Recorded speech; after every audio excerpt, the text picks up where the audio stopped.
జయ శ్రీదత్త, జయ గురుదత్త. మొగిల్చెర్ల అవధూత శ్రీ దత్తాత్రేయ స్వామి వారి చరిత్ర, పులి చర్మం, స్వామివారి లీల, ఆఖరి భాగం, 50వ రోజు. శ్రీధర్రావు దంపతులు తమ కందుకూరు నుంచి తెచ్చిన పులి చర్మాన్ని తీసుకొని తమ ఇంటికి తిరిగి వచ్చారు. ఆ సరకే ఇంటి దగ్గర శ్రీ చెక్కా కేశవులు గారి కుమారుడు కృష్ణ ఒక పెద్ద చెక్క పెట్టెను తన ముందు పెట్టుకొని కూర్చొని ఉన్నాడు. ఏం నాయనా, ఎప్పుడొచ్చావు అని అడిగారు శ్రీధర్రావు గారు. ఓ అరగంట అయ్యిందండి, నాన్నగారు పంపించారండి. ఈ పులి చర్మాన్ని శ్రీ స్వామివారికి మీ ద్వారా చేర్పించమన్నారండి అన్నాడు. శ్రీధర్రావు ప్రభావతి గారులకి ఆ పిల్లవాడు చెబుతున్న మాట ఒక్కసారిగా నిర్గంతపోయేలా చేసింది. పులి చర్మం శ్రీ స్వామివారు తన తపో సాధన కొరకు కోరుకున్న పులి చర్మం నాకంతగా కావాలి అనుకుంటే నా వద్దకు రాదా అమ్మా అని శ్రీ స్వామివారు కొద్దిసేపటి క్రితం చెప్పిన మాట చెవుల్లో రింగున మోగింది. ఈ పాటకే వస్తూ ఉండాలని కూడా ఆయన చెప్పారు. మహానుభావులు మాటలు పొల్లుపోవు. వచ్చిన కుర్రవాడు కొద్దిగా సర్దుకున్న తర్వాత శ్రీధర్రావు ప్రభావతి గారు ఆ చెక్క పెట్టెను తీసి చూశారు. సుమారు 7 అడుగుల పొడవు, 4 అడుగుల వెడల్పుతో పెద్ద పులి ముఖంతో సహా ఉన్న చర్మం అది. అలాంటిది లభ్యం కావటం చాలా అరుదు. దాని ముందు తాము కందుకూరు నుంచి తెచ్చింది చాలా చిన్నదిగా ఉంది. నాన్నగారు ఈ మధ్య భద్రాచలం వైపు వెళ్ళారండి.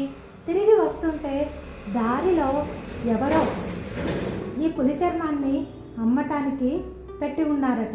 ఎవరూ కొనటానికి ముందుకు రాలేదని అమ్ముకునే అతను వాపోతుంటే నాన్నగారికి శ్రీ స్వామివారు తపస్సుకు ఉపయోగపడుతుందని అనిపించిందంట. ఖరీదు అడిగితే 2000 రూపాయలు ఇప్పించండి చాలు అన్నారట. ఆ అమ్మే వ్యక్తి మారు మాట్లాడకుండా ఆ డబ్బు చెల్లించి ఇంటికి పట్టుకొచ్చేశారండి. విజయవాడలో ఈ పెట్టి కూడా చేయించారండి. తాను స్వయంగా తీసుకొద్దామనుకుంటే అత్యవసర పనుల ఒత్తిడితో రాలేక నన్ను మీకు అప్పచెప్పి రమ్మన్నారండి. మీరు శ్రీ స్వామివారికి చేర్పించండి, మరి నేను వెళ్ళొస్తానండి అన్నాడు కృష్ణ. అప్పుడే అందరం కలిసి వెళ్ళి స్వామివారికి అప్పచెప్తాము, నువ్వు కూడా మాతో రానాయనా, నాన్నగారి తరపున నువ్వే అందజేతువు అన్నారు శ్రీధర్రావు గారు. లేదండి, నేను వెళ్ళాలి, ఏమీ అనుకోకండి అంటూ నమస్కారం చేసి ఆ పిల్లవాడు వెళ్ళిపోయాడు. ప్రభావతి గారికి ఇదంతా కలలా ఉంది. పులి చర్మం కోరుకోవటం ఏమిటి, అది ఈ రకంగా రావటం ఏమిటి, అది కూడా తన చేతుల మీదుగానే శ్రీ స్వామివారు స్వీకరించటం ఏమిటి, తాను ప్రలోభపడితే ఎంత సున్నితంగా వారించారు, మళ్ళీ అంతే గౌరవంగా తమ ద్వారా తీసుకుంటున్నారు. నిజంగా తమ జన్మ ధన్యం. అడుగడుగునా నిదర్శనాలు చూపుతున్న ఈ మహానుభావుడి సేవ తమ పూర్వజన్మ సుకృతం. ప్రభావతి గారి కళ్ళల్లో నీళ్లు ధారాపాతంగా కారిపోయాయి. ప్రభావతి, నేను ముందే చెప్పలేదా, ఆయన గురించి మనం తాపత్రపడకూడదు. మనం కేవలం ఒక సాధనగా తోడ్పాటు ఇద్దాము. మన బాధ్యత అంతవరకే. ఒక అవధూత సాధన కొరకు మనం సహకారం పరిమితులతో కూడి ఉంటుంది. అది మనకు లభించిన వరం అనుకోవాలి. పద, ఇప్పుడే వెళ్ళి ఆయనకు ఈ పులి చర్మాన్ని అందజేసి వద్దాము అన్నారు. పనివాడు అప్పుడే ఎద్దుల్ని బండి నుంచి విప్పాడు. మళ్ళీ ఆ గూడు బండి సిద్ధం చేయించి అందులో ఆ పెట్టె పెట్టుకొని తిరిగి ఆశ్రమానికి చేరారు. అప్పుడు కూడా శ్రీ స్వామివారు వరండాలోనే ఉన్నారు. వీళ్ళని చూడంగానే సంతోషంగా నవ్వారు. నాయనా, ఇదిగో పులి చర్మం కేశవుల గారు శ్రమపడి పంపించారు. ఆయన స్వయంగా రాలేక వాళ్ళ అబ్బాయిని ఇచ్చి పంపారు.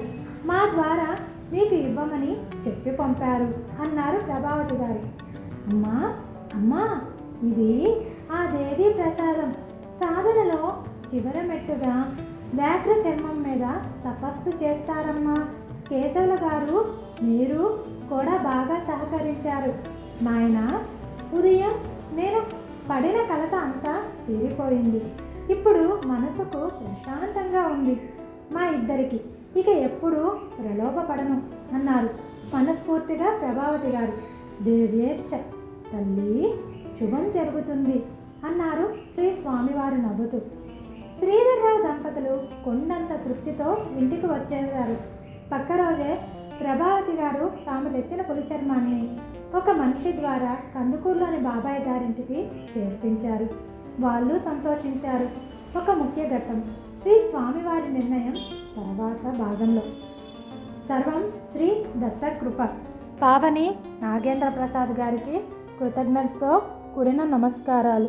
శ్రీ దత్తాత్రేయ స్వామి మందిరం, మొగిల్చెర్ల గ్రామం, లింగసముద్రం మండలం, నెల్లూరు జిల్లా. ప్రతి ఒక్కరూ స్వామివారిని దర్శించుకోండి. తమ ఇతి బాధలను తగ్గించుకోండి. స్వామివారి దగ్గర ఎలాంటి గ్రహ పీడ పిచాచి బాధలున్నా నివృత్తి కలుగుతుంది. అన్ని వేళలా స్వామివారి దేవాలయం తీసి ఉంటుంది. ప్రతి ఒక్కరూ స్వామివారిని దర్శించుకోండి. ఒక్క శనివారం రోజు మాత్రం స్వామివారిని దూరంగా దర్శించుకునే భాగ్యం కల్పించారు సేవా మార్గంలో. మిగతా రోజులన్నీ స్వామివారి యొక్క సమాధి రూపంలో ప్రత్యక్షంగా ఉన్నటువంటి స్వామివారిని ముట్టుకొని దర్శించుకునే భాగ్యం గుడివారు మనకు కల్పిస్తున్నారు. కావున ప్రతి ఒక్కళ్ళు స్వామివారి దర్శనానికి వెళ్ళి స్వామివారితో మీ యొక్క అనుబంధాన్ని మాకు తెలియచేయండి. జై శ్రీదత్త, జై గురుదత్త. జై శ్రీదత్త, జై గురుదత్త.